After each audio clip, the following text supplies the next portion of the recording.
Good evening, everybody, and a very, very warm welcome to the Fifth Estate here at the Wheeler Centre. It's great to see so many of you here tonight. I know it's not the only event in town tonight, but I think we're really thrilled to see such a big room full of people. I'm Sally Warhaft, and tonight we're going to be talking about the environment and activism and politics in a changing situation, obviously with the federal election and Tony Abbott's promise to get rid of the carbon tax. The Greens' vote has somewhat plummeted, and a different sense of in the environment and what it means politically and for people that are engaged with it at this time.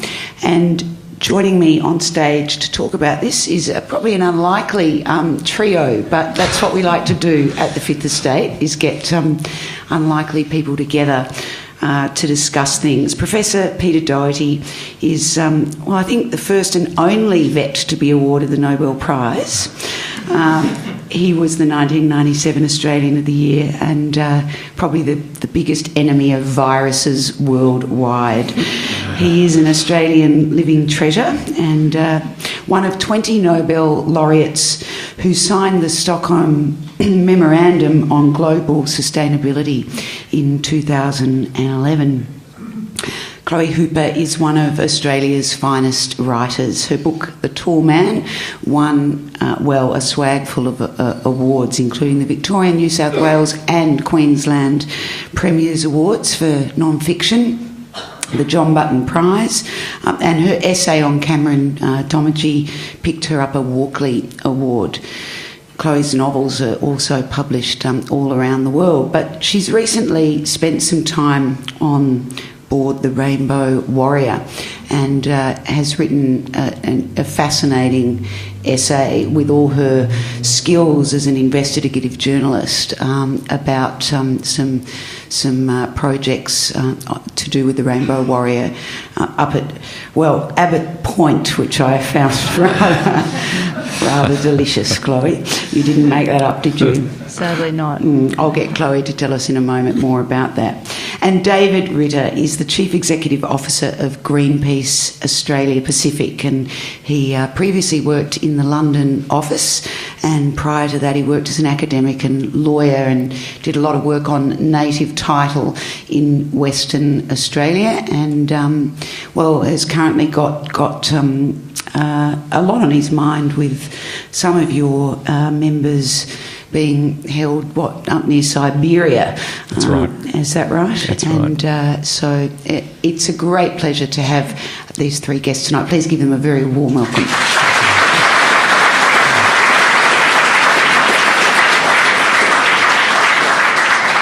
When I was thinking about this topic, and you imagine all over the world all the things different people are doing connected to the environment, as individuals, as parts of groups, in all sorts of ways. Politically, there are just so many things going on. People getting their messages out. What works now in the political global world that we live in? What doesn't work? And how, I suppose, have environmental activists adapted their approach with changing times? Is some of the things that I'd like to get stuck into tonight. To start, Chloe, I thought perhaps you could sketch your story of the Rainbow Warrior and what you set out to do, and perhaps what you discovered. All right, so I met David at an event that Greenpeace were holding for people to come and have a look at the Rainbow Warrior while it was in port along the eastern seaboard. And the point of their journey from Melbourne along the coast was to highlight the industrialisation of the Great Barrier Reef. And there are currently 9 new coal terminals awaiting approval, I believe, along... We'll come to that. Okay, along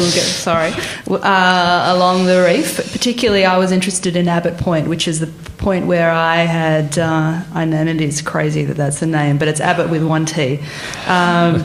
The point that I got on board the boat, and Abbott Point currently has one coal terminal, but there are 5 new terminals that are about to that are awaiting approval, and it will mean that this is the biggest coal terminal in the world, sitting right on the Great Barrier Reef.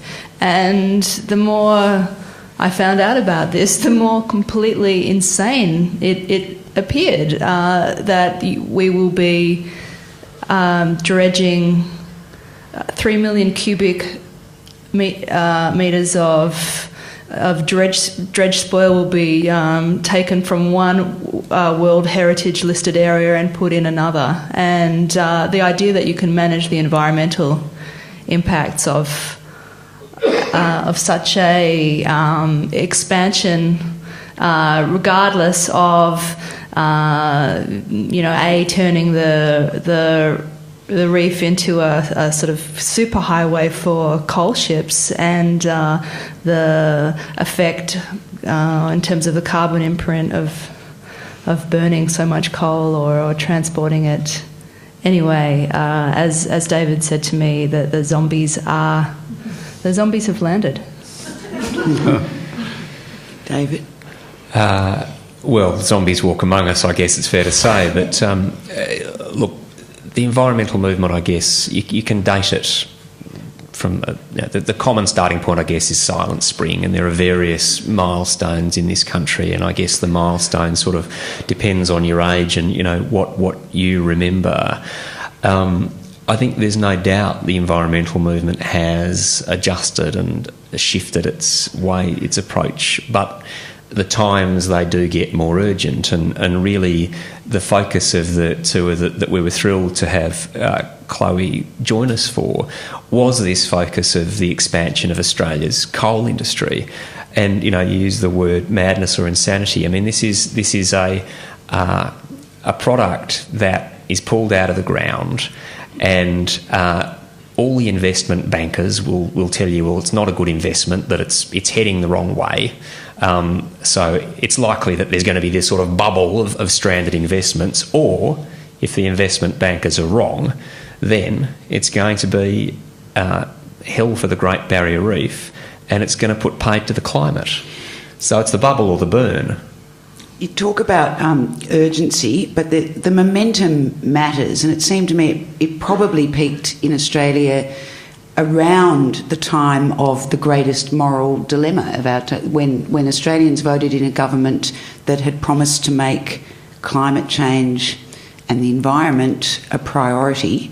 That has now obviously come back. Peter, you're a scientist. You're a sceptic, I suspect, as a good scientist. Oh, sure. All scientists are sceptics. It's a bit of a dirty word now, isn't it? But it's been co-opted. Yeah. I mean, all scientists are sceptical, and you're most sceptical about your own research and your own work. The one thing you won't find among the so-called sceptic deniers is scepticism about their own statements. I mean, they never modify their position. You can tell the difference between a real scientist and a fake by the fact that they never change their position. They're totally rigid. They're all-knowing. They're pontifical. Though I must say the present pontiff is a considerable improvement on most of them. And in fact, the last 3 popes have all advocated action on climate change. Mm. So what do you think's gone on? What's your reading of what's gone on in the last couple of years? I think David would confirm this, but the reason that it's taken more of a back seat in Australia is because even though we have had some very hot periods, we've had reasonable rain, we haven't had that long drought, and then those terrible fires in Victoria and so forth, even though New South Wales is still burning at the moment, isn't it? It is. Yes. It hasn't really impacted the consciousness to the same extent. It's been milder and cooler and not so bad. But North America, with the terrible summer last year and with the hurricane in New York, is a totally different proposition. There's a real increase in consciousness that something needs to be done, and more momentum than there was, even though there's enormous propaganda forces laid against actually doing something. And I think that's a really important point. I mean, when one looks to causes as to why things might have dropped off the boil a bit, yes, the weather makes a difference when we've got data that says that people's views on climate change will change with the weather, and there has been a very well orchestrated and well funded campaign to try and discredit climate science. We also know the political value of it is about something that's other than just the environment. It's been allowed to become this kind of point in the culture wars in a way. It's become a thing that is a symbol of a certain kind of anxiety at globalisation. So there are multiple, and I think also the failure of the international talks at Copenhagen sent a message across the Australian community that, well, okay, perhaps this isn't that serious then, because if it was, surely they would have done something. But I don't think we can say 2007 was the high point, because we haven't reached the high point yet. We have to have an iron conviction about this. We actually cannot lose, because there is no such thing as adaptation for climate change out of control. Environmental activism as a social movement has changed. It's been around since Abraham Lincoln, longer. He saved the... Theodore Roosevelt, Republican president, established the first national parks and was a passionate environmentalist. That's right. And in fact, that was largely based on writing and photography. And we'll get to that in a while, about the ways, different ways, including writing about the environment. But as a social movement, it's changed, of course, it has to. Has it changed... Given the changes in the world, we've seen other kinds of identity movements and perhaps more individual kind of movements. Has activism with the environment adapted the technology at its disposal? Has it changed to meet its new demands? David, I'll start with you. Unquestionably, the environmental movement adopted social media early. It's now said of the Rainbow Warrior that it can not only do all the traditional Rainbow Warrior things, but that it can tweet from any ocean. But I think there is with that does come a risk, because as we know, social media creates weak bonds, not strong bonds. It is possible to overestimate the extent to which clicking achieves things. People will have heard, I guess, of clicktivism. But on the other hand, it does also offer enormous new possibilities. Earlier this year, when Greenpeace's parody advertisement highlighting Coca-Cola's opposition to the very sensible, sane and proven container deposit recycling legislation couldn't get a run on any commercial television station because of commercial censorship, 1.5 million people watched it on YouTube. So, there are new possibilities that open up. Although in the traditional media, your people, stuck in Russia, imprisoned... Yep. I would have thought that would be front page news. 30 years ago, I think it probably would have been. Well, as we sit here tonight, there is a 27-year-old woman called Alex Harris who works in my team in Sydney, who is the loveliest human being, the sort of person you want around your workplace, or you want living next door to you. She's just terrific.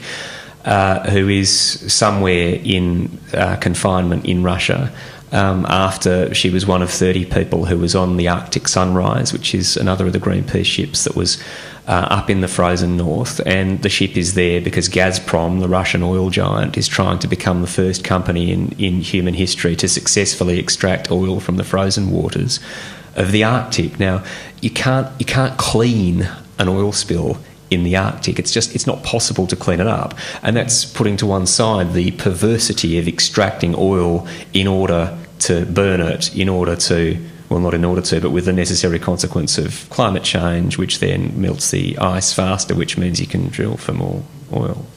It's madness, but that's how Alex is spending this evening. Peter, can you tell us a bit about what went on in 2011 when the 20 of you got together and signed the memorandum? It was kind of a sort of an orchestrated event. This was the third in a series of Nobel Prize winners coming together. I mean, you know, there's this impression that getting a lot of Nobel Prize winners together, you'll get an enormous amount of wisdom. Actually, you get a lot of old guys, some of whom have Alzheimer's and all the rest of it. But it was very orchestrated. Don't tell us that, Peter. It's actually better that we don't know. The first of them was in Potsdam, Johann Schellenhuber. You know, the guy that was presented with the hangman's noose in Melbourne by the crazies of the Lyndon LaRouche group. And the second one was sponsored by that great scientist Prince Charles, who held it. It was held at St James Palace. And the third one, the one I attended, was at the Swedish Academy of Sciences, and the sponsors were the Swedish royal family, the king and the princess, who will be the next monarch of Sweden. And so it was actually a pretty orchestrated event, and we all signed on to the... What was the mood, though, at that time, and what was the sort of discussion around? Well, it was a sane and sensible discussion of all the things that needed to be done. It was kind of motherhood statements in the end, and the document that we produced, our Kev at that stage was still foreign minister, and in his typical fashion, he came along with a sort of a UN delegation, and they welcomed our profound statement as though it was the most wonderful thing that had ever happened, and you sort of think, well, what happens next? And it really was the sort of statement that we could have made any time over the last 10 or 15 years, really, and people have been staying. And it's really one of these things, an attempt to get a message out there. I don't think personally that this type of approach works all that well. What does, do you think? I think getting people involved is the best thing. I've just published this book on birds and birds monitoring their environment, birds and infection and all that sort of stuff. And when I was doing that, I became very conscious of the work that's done by the birding organisations. One of the reasons I wrote it is because birds are the only wildlife species that we normally see everywhere, and they're monitoring the environment.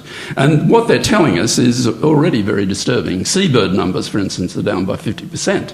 Now, whether that's due to overfishing or whether it's due to habitat degradation as they develop around areas like the China Sea and so forth, we don't really know. But the point is that in the birding organisations, you have people who may have no scientific training whatsoever, but are actually involved because they care about birds and they're passionate about birds, and they're actually doing science in many cases because they're doing sets of observations that feed back into scientific studies that are organised through, say, BirdLife Australia. So I think one of the ways to get people conscious of this is to get them out into the environment and get them involved in something. And now that we've all got mobile phones with cameras on, Earthwatch are doing stuff.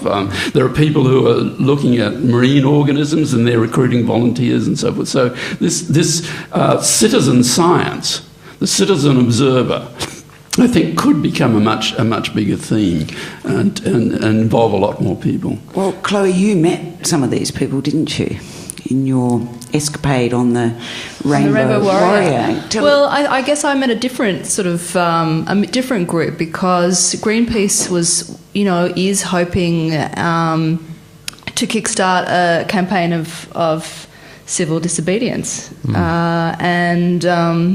so I suppose these are sort of different ways to get involved, and I guess Greenpeace, it's a different type of activism, which is... Though there are plenty of birders at Greenpeace, just to be clear about it. All right. Well, people can take both approaches. But I suppose that's really sort of for David to talk about more how you see we can get involved. And the demographics too. I mean, over the years, is it the same? Well, I mean, I have a bit of biography here in a way. I don't have a long history as an active environmentalist. I mean, I was a native title lawyer, as you say. I've been active as an environmentalist for half a dozen years, and 5 of those are in the UK, where, of course, the Royal Society for the Protection of Birds is a mighty political force, and long may it be so. Yeah. But I think there is no one panacea. There is no one remedy, and I think unquestionably citizen science is terrific and I think has a real role, but it was in fact a conversation with Peter that took me down a certain path thinking about that. one of the frightening realisations that led to, though, is that I was operating under a range of assumptions about how much contact people had with the natural world, because as a kid I went outside and I, mucked around, to use the title of Paul Hasluck's autobiography, and, you climb trees and you catch grasshoppers if you're unenlightened about the biological, the natural significance of grasshoppers.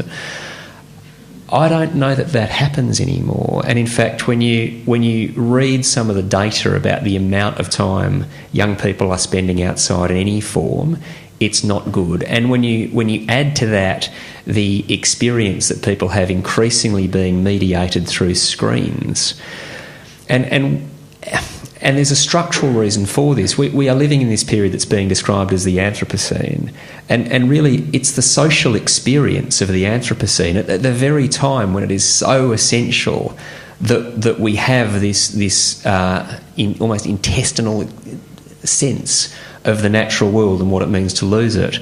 We are losing our contact with it, so it makes it even harder. I mean, that's not easy to change, though, is it? 80% of Australians live in cities. The world is becoming more and more urbanised, and even, in Australia, we're still very, very blessed. Even in our urban environments, you can have a backyard. Most of the world, you can't.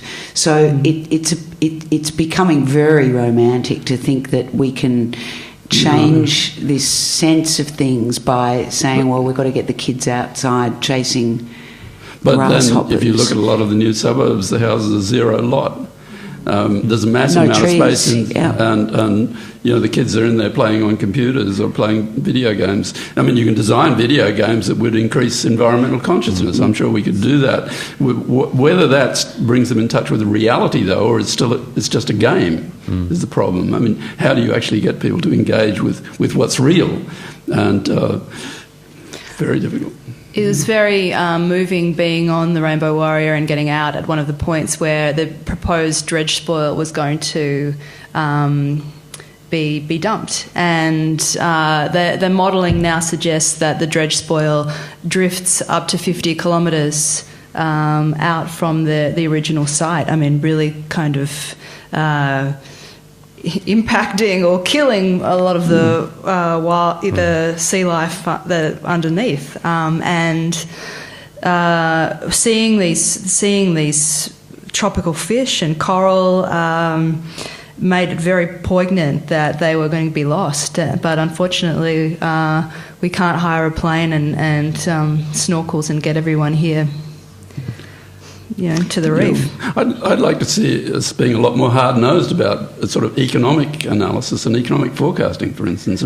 Really, if we tie our future to coal and to natural gas, which is still half as dirty as coal, then really, are we building a good future for the country? Because if it's decided, because climate change does move rapidly, the countries really do have to move off fossil fuels. What is our situation going to be as a nation? If we plug our future into that, I think we're completely mad, quite frankly. Economically, it doesn't actually make any sense. It doesn't make sense. Around the reef, certainly. I'm sorry to keep pulling it back to this, because there are obviously however many other hot spots around Australia, but there's sort of 40 billion a year in tourism and 60,000 jobs. Exactly. You sacrifice tourism for mining. You sacrifice agriculture for coal seam gas. You sacrifice your aquifers. Maybe we do not contaminate the aquifers, but we're certainly draining some aquifers, and I think it makes no sense. But we don't seem to be capable of sort of doing the sort of war gaming. And for instance, the US Defence Department has wargamed the effects of climate change. They have a very clear picture of the risks and threats, and they're very concerned, and the threat of nuclear war and all the rest of it. And why can't we do this in an economic sense? Why can't we be very hard-nosed in the sense that business people tell us we should be hard-nosed? The momentum in the US seems to be on the up a little bit with this. It is better. Obama is... there's always been stuff happening, because it's such a lot of things happening at state level, a lot of things happening in California. There are massive wind farms and so forth. So did Australia go too early? What happened here? How does that moment... I just think, how do you get momentum like that back? how do you persuade people over, 10 or 15 years about something like climate change and the need to do something about it. A government is elected with that as a core policy, and within 6 years another government is elected where it is a core policy to abolish it. How do you pull that back? Well, I mean, I think there's two important things to say about that. And the first is that although there is some, fairly... there's some wrecking of some of the existing architecture that's going on under the new government. Nevertheless, there is bipartisan agreement to commitment to 2 degrees, to signing Kyoto, and I mean, yeah, absolutely. Like it is an appropriate scepticism about the sort of riddle of how direct action is going to work. But nevertheless, compared to the situation in some other jurisdictions where there isn't even that level of commitment. There was a unanimous vote of the House of Representatives that climate change is real, and I think even thanking climate scientists. So it is important to build on that bedrock, because I think it's so fundamental that we get climate change out of the cul-de-sac of the culture wars. There needs to be a sensible political debate about the various ways in which one can, as a matter of good public policy, respond to climate change. But isn't that what happened 10 years ago? Well, I think it happened 10 years ago. I think at some levels it still is happening. But that's where it needs. So there is nothing inimical in in liberalism, conservatism, in social democracy, in any major political ideology that says you don't act on climate change. But I think the second really significant thing to note is that it's not all about the formal political process. So, well, it can't be, obviously. It can't be. The rise of renewables is to some extent inexorable. The amazing leaps and jumps of solar power. I mean, Google, for example, just to choose one example, the company Sungevity and the extraordinary model that they've produced in the US that they've now just introduced here. And when the Rainbow Warrior came to Australia earlier this year, it wasn't here to start a movement, but to join one. Because already there are people all over Queensland, all over Australia, who are saying that they are not prepared to just watch the Great Barrier Reef disappear into rubble. And I think we have to take some heart from that. Peter, you spend a lot of time working in the US, in Washington? No, Memphis, Tennessee. Memphis, Tennessee. The buckle of the Bible Belt. There we are, with some very bright young people, and well, there's a lot of science going on. There's a lot of good science going on towards and funded through the usual mechanisms of business, so to speak. How is it talked about in America? How is this topic talked about compared to here? I don't know if I can really tell you, because when I'm in the US, I listen to National Public Radio, I watch the Public Broadcasting Service, and I read the New York Times. When I'm here, the Age tries valiantly, but it's not doing all that well, and then we have the Murdoch media, and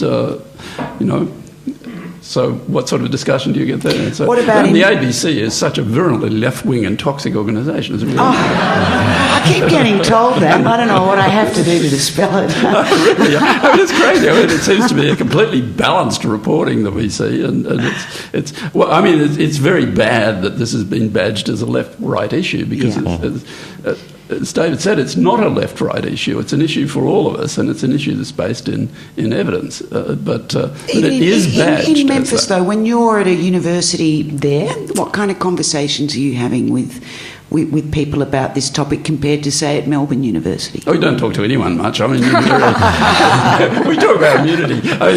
Americans started to get together for a cup of tea, all that sort of thing. So, Memphis is not the place to have these conversations, obviously. I think California is, and Seattle, and Portland, Oregon. I've just been in Portland, Oregon. It's the greeny paradise. I mean, everyone rides bikes, and it's very rational. Because there's a sort of, everybody says a simplistic sort of argument that when financial times are tough, so we had the global financial crisis and interest in the environment and the willingness to pay particularly diminishes. But in America, that Well, things are tough in America, and they've been tough for quite a long really while. Tough today. There's not even a government. Yeah, sure. Yeah. Well, there's not even a government at the moment. But American politics has become so strangely polarised. It's really, and a lot of it is money being poured in to the extreme, the Tea Party movement, the extreme right of the Republican Party, by people like the Koch brothers, who are heavily invested in coal and so forth. But don't you think you can see the same thing happening in Australia? The same thing is happening in Australia. I mean, the problem is as I'm sure you'd affirm with the media, the problem is the media has become part of the corporate state, the corporate system. So there's no space really between the interests of the corporate world and the interests of segments of the media. You know, they depend on advertising that comes from these people, and so you see it right through. You see it in the in the majority print media. You see it in a lot of the commercial visual media and so forth. We saw Alan Jones last night. I mean, I now understand that the real crime that the climate scientists, from watching the Media Watch thing last night, Jones was going on, the real crime that climate scientists have committed is they use computers. He kept going on about computers. Outrageous. I don't know what the man was talking about. He has absolutely no understanding of science, of how it's done or what it is, and this moron is followed by large numbers of people. But I think you're really right to point to the existence of a complex, a complex of forces that feed off each other and maintain power. And I think the good thing about naming that is it means that we're less surprised, actually, that there is resistance, because those who have power don't want to give it up. I mean, surprise, surprise, the coal industry doesn't want to give up its chokehold on the grip of the body politic in Queensland. Yeah, and we don't want to give up on our idea of prosperity and real prosperity. That's the other thing. That's the other thing. I had an issue with what Labor did, which I think the carbon tax was the right thing to do. Absolutely. And I wish we could have stayed with the carbon tax, because I'm deeply suspicious about carbon trading systems that are controlled by the financial industries. And you know, their history has not been all that honourable of late. So a carbon tax is one way of getting the thing. But the thing was, it's presented as though there can be no pain. And everything now in society is presented as there's no pain. We invade Iraq. The Americans go to Iraq. They're all volunteer soldiers. They're poor kids. They're kids from the American South. No middle-class kids are going to get killed in Iraq. And so there's this no-pain idea that, and we can't tackle this issue without making very substantial changes. And that's the fact of it. And that's not going to be easy, because people do not like to change.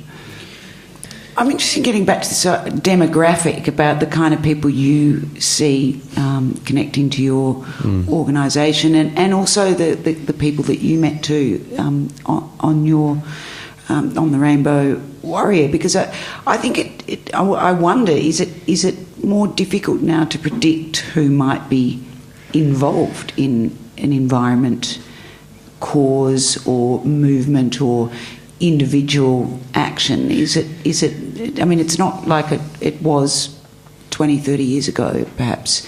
Well, politics and identities are always complicated, but I think the thing that you always sort of slightly wryly come back to is the range of kind of radical ratbag organisations that call for action on climate change and biodiversity loss and so on. You know, it's ratbags like the World Bank and the International Monetary Foundation, that well-known bastion of socialism, the International Energy Agency. You know, there's this sort of odd alliance in a way of change-making NGOs on the one hand, and sort of, civil society, and on the other hand, these thoroughly establishment, the various academies of sciences around the world. Well, there's NASA, and two major government agencies: the National Aeronautical Space Administration and the National Oceanographic and Atmospheric Administration. These are US government agencies. They've functioned in exactly the same way under Republican and Democratic leadership.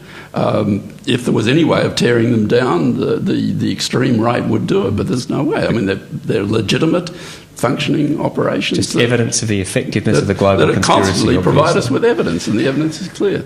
It's interesting, though. I mean, even if you sort of write off climate change deniers, I still don't see how you can imagine that you can build the greatest coal terminal in the world on the Barrier Reef or various other things without it having an effect. So, I mean, even if you put us to one side, whether or not we've got climate change is due to humans.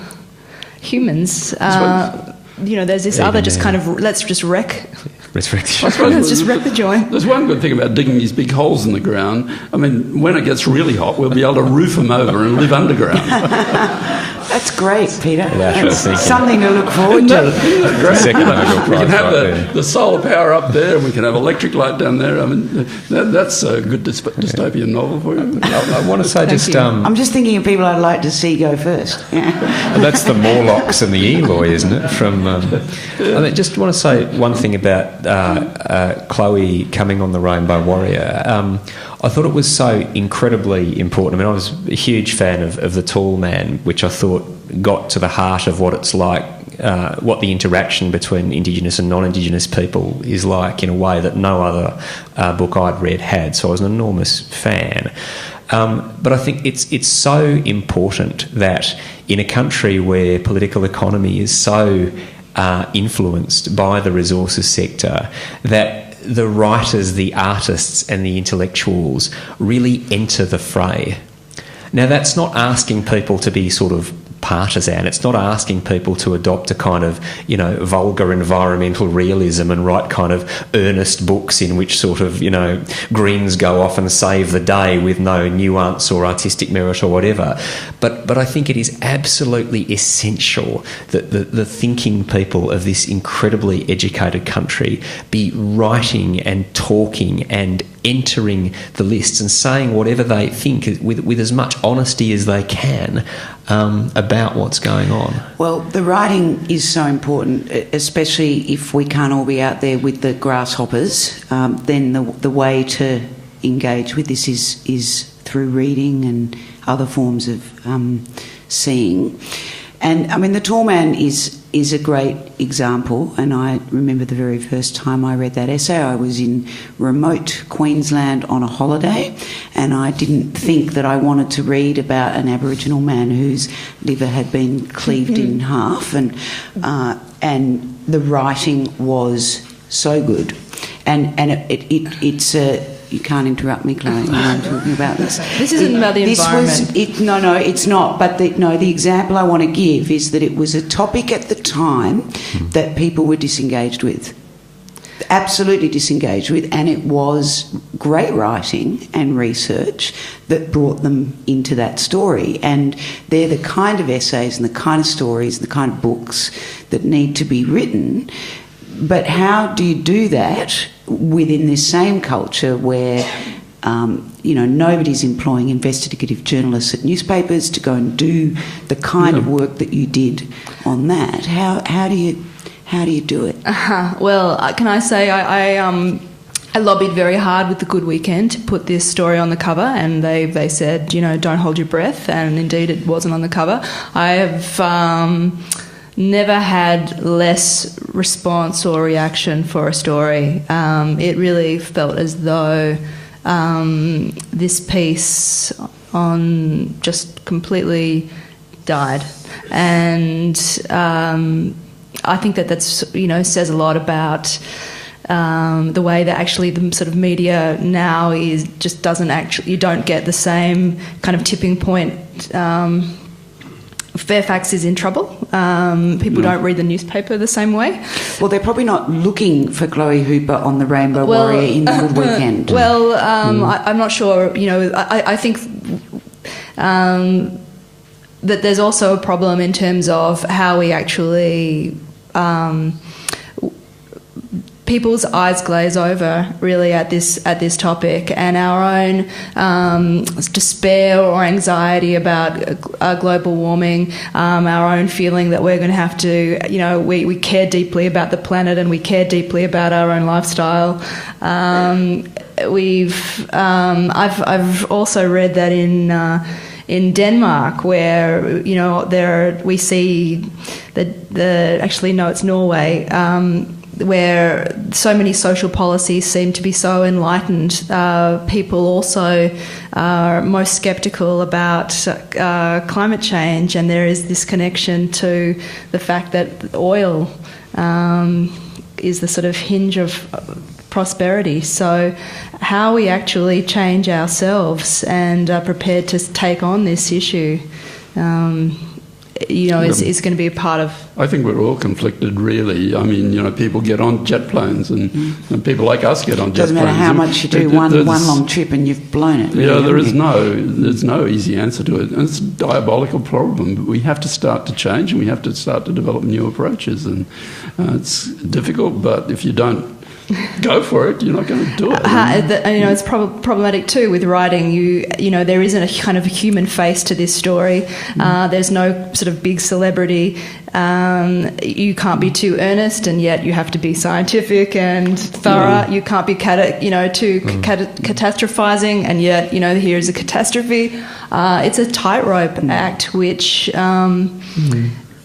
There's an interesting recent novel by Barbara Kingsolver that deals with some of these issues, the issue of the economics of a rural community and environmental protection and so forth. I mean, it is all terribly complicated, and I think we also suffer from the fact that there is a very powerful industry that's telling us everything is okay. That is the advertising industry. I mean, we are told constantly in any number of ways by any number of images that more and more and more and more is possible and everything's fine and no one has to experience pain.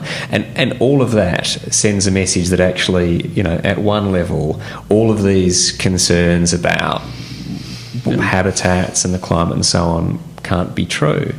But I think within all of the complexity, it's just so important that we prioritise and that we actually try and look for an almost, in a good way, an almost Manichaean view of things. And there's a fellow by the name of Tom Burke in London who's come up with this idea of climate makers and climate takers, and he puts it very simply. So, the climate makers are the fossil fuel companies, and regardless of anything else, they are the single greatest drivers not only of climate change but of the political opposition to action on climate change. Absolutely. Yeah. And then climate takers are everyone else. And that is the political contest.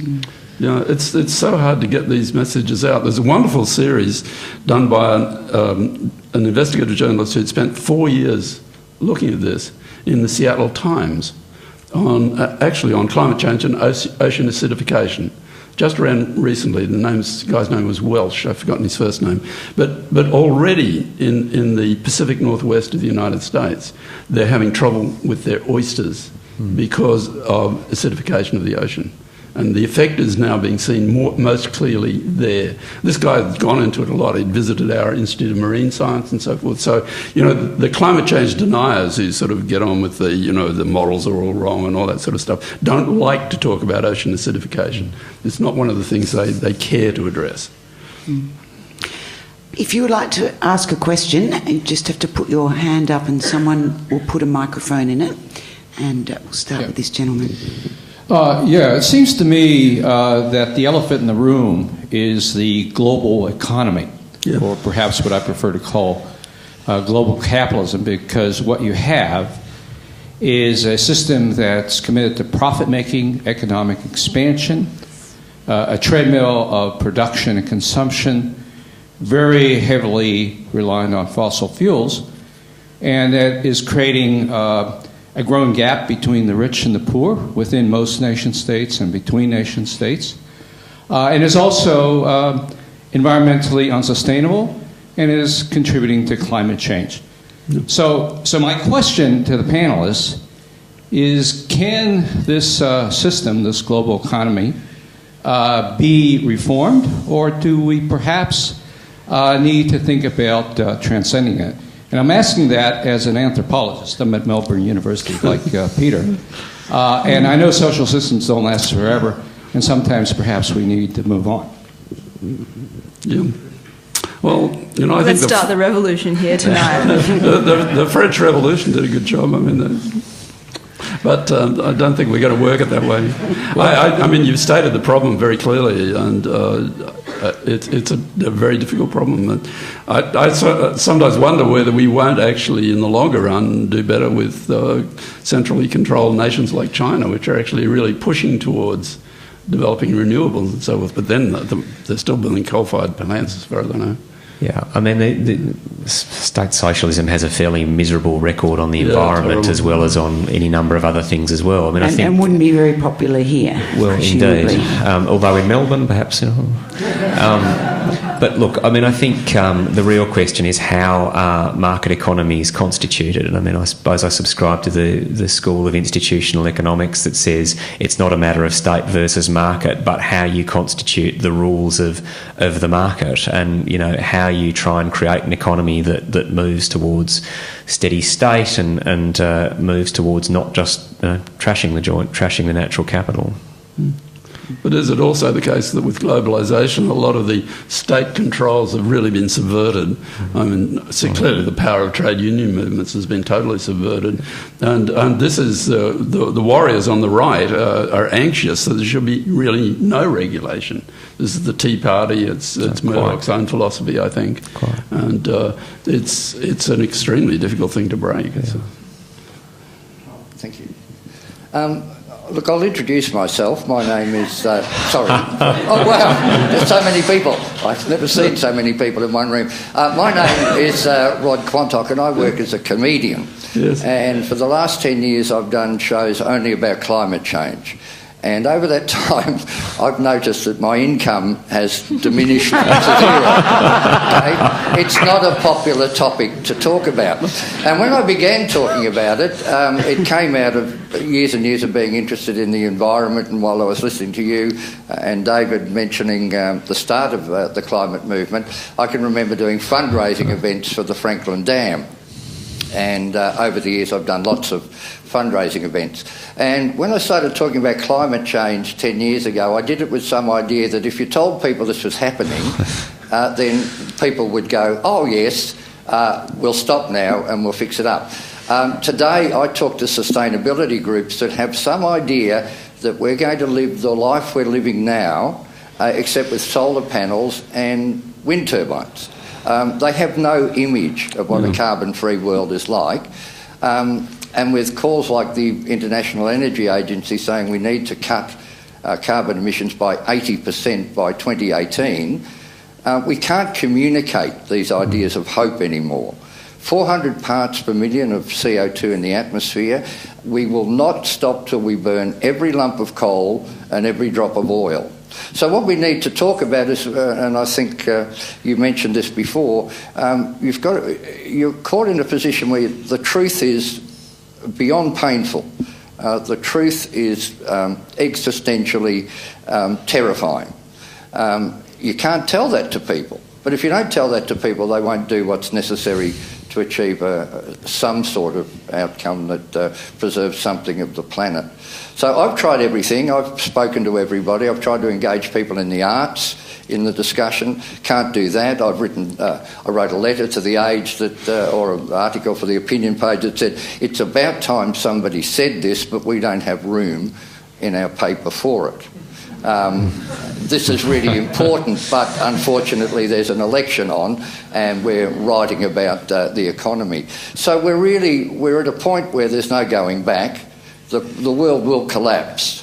We'll run out of oil, and that's my one big hope, that we run out of oil, and that's the end of civilisation as we know it. It's not very funny, any of this, Mr. Quantock. No. Look, my shows are really funny. But the point I make is what people are discussing now about changing the system, educating people, it's too late for any of that. But you're absolutely right, Rob. I mean, yes, I know. The Arctic's melting because of climate change. So what's the big push? Drill for oil in the Arctic. Well, my question is, insane. The people who work, and you were right at the start, it's not a question of left or right, it's a question of right or wrong. And the right is wrong and the left is right, but that's always the way that it's been. Do we have a right to actually stop the system? Do we have a right for direct action? Do we have the right in saving the planet to blow up the Hazelwood B power plant? It sounds like... should we overlook the concept of assassination. I mean, where do we go from here? Thank you very much for that. And I think, David, you should tackle this with back to civil disobedience. And given we can't put you everywhere all at once. Well, look, I mean, non-violence is hardwired into the Greenpeace DNA, and I mean, I'm personally committed to an ethic of non-violence, but I do think... Right, if you want to assassinate someone. That's right. I find that, by all means, character assassination is fine. I mean, we do that well in this country. We do that very well. But I think the time has come for civil disobedience. I mean, I'm a lawyer by background, and breaking the law is not necessarily something that... Well, it is not something one should take lightly. It is something that should be a decision, I think, of moral seriousness. But as I argued in the opinion pages of The Australian, who ran it earlier this year, we have exhausted all of the existing lawful means of challenging the dominance of the coal industry and the fossil fuel companies in this country, and what we are seeing is criminal inaction in the face of potential civilisational collapse. And so as the suffragettes, as the advocates for land rights, as the anti-slavery campaigners, as trade unionists and others have done beforehand, we must, I think, engage in civil disobedience. And that is what my friends and colleagues were engaging in the Arctic. It's what my friends and colleagues were engaging in North Queensland. And I hope and believe there will be more of it.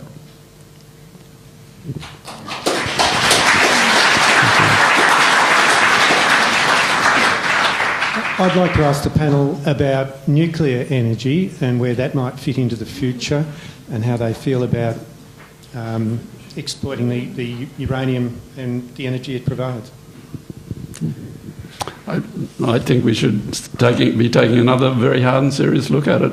I don't know if we have to go to nuclear energy in Australia. We are the world's biggest solar collector, after all, and we have a lot of other possibilities with wind and maybe with geothermal, though geothermal's proving quite difficult, I think. But I personally don't see how the Northern Hemisphere is going to handle this without going to nuclear energy. And I think what happened in Fukushima was a total disaster for the nuclear energy field. I mean, reactors built in the wrong place, old, not properly backed up and all the rest of it. But I think we should turn around and look at it seriously again. Yeah, look, I mean, I think it's important not to take a reflexive ideological view of any technology, but I think there are extraordinary risks that are inherent in nuclear energy. But even if you decide as a society that you're prepared to wear those risks because of the risk of climate change, I've personally not seen any modelling that suggests you can do it fast enough to make a difference. That's the problem. I mean, actually getting it in place is a problem. I mean, just as I was leaving the US, there was a discussion of actually using the nuclear waste would power the United States for 800 years. I mean, there's a discussion, there was a lot of effort, and the Indians were putting a lot of effort into trying to develop thorium reactors. It's just something that can't be readily weaponised. I think that, but it's not a great alternative, but in some way we've got to get off fossil fuels. I mean, and all fossil fuels, not just coal, but natural gas, oil, the lot. We have to get off fossil fuels. It's probably the last question down the back there, Chloe. Do you want to? No, I saw that man with his hand up. Yeah, I know. Yes. Yeah. No, with the microphone in your hand, you. Yes. The question I'd like to ask is one where the power does exist within us, but has never been utilised, and that's in the boardroom via our super funds. Our proxy votes have never been actually referenced back to the people whose money it actually is. As our super fund grows, it's vital that this country actually puts its power into the boardroom and actually puts a stop, because it is your money, it's your vote and it's your power. Now, we talk about violence. By all means, I understand where you're coming from, and I understand where my little girl's coming from as well, that it does turn out to be an option. But the boardroom power has never been fully exercised, and that includes the super funds run by the union movement or even the green funds, I think. I do just want to stress I do just want to stress violence is not an option for me or for my organisation, but absolutely. Sure. You should go. You want to do something tonight?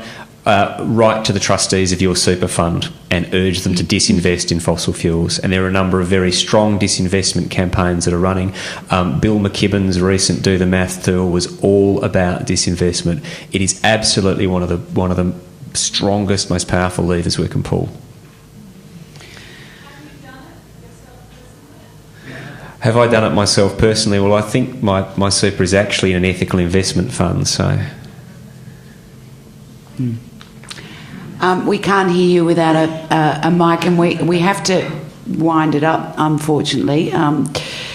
It's gone very, very fast. It's been a really interesting conversation tonight, and it's been such a pleasure having the three of you with such different experiences and ideas and thoughts about this topic coming together for a chat, and not all of it bleak, but also not insanely, ridiculously optimistic that, we're just going to be sort of solar-powered grass hopping with nothing to worry about either. It was really, really fascinating, and I'm sure everybody would like to thank Professor Peter Doherty, Chloe Hooper and David Ritter.